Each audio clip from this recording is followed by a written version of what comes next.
Hi friends, 100% మీరు మాట్లాడతారు Nihali spoken English institute. ఈ వీడియోలో మనం గోయింగ్ టు గురించి తెలుసుకోబోతున్నాం. గోయింగ్ టు అంటే చేయబోతున్నాము అని అర్థం. గోయింగ్ టును ఏ సందర్భంలో ఉపయోగిస్తాము అంటే ఏదైనా ఒక పనిని చేయబోతున్నాము అని చెప్పే సందర్భంలో మనం గోయింగ్ టును ఉపయోగిస్తాము. గోయింగ్ టు యొక్క స్ట్రక్చర్ ఏ విధంగా ఉంటుంది అంటే subject, helping verb plus going to, verb వచ్చేసి V1 లేదా base form. I am going to complete PhD. నేను PhD పూర్తి చేయబోతున్నాను. Nihali is going to purchase a car shortly. Nihali త్వరలో ఒక కార్ కొనబోతుంది.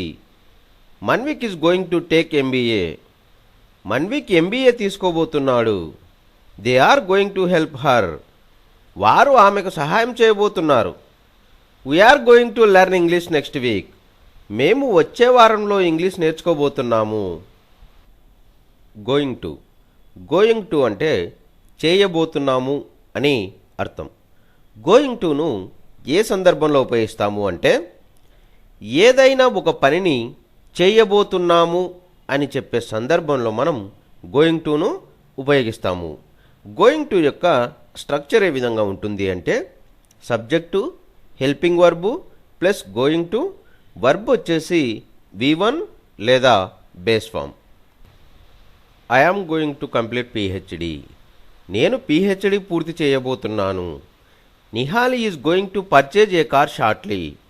నిహాలి త్వరలో ఒక కార్ కొనబోతుంది. Manvik is going to take MBA. Manvik MBA తీసుకోబోతున్నాడు. They are going to help her. వారు ఆమెకు సహాయం చేయబోతున్నారు. We are going to learn English next week. మేము వచ్చే వారంలో ఇంగ్లీష్ నేర్చుకోబోతున్నాము.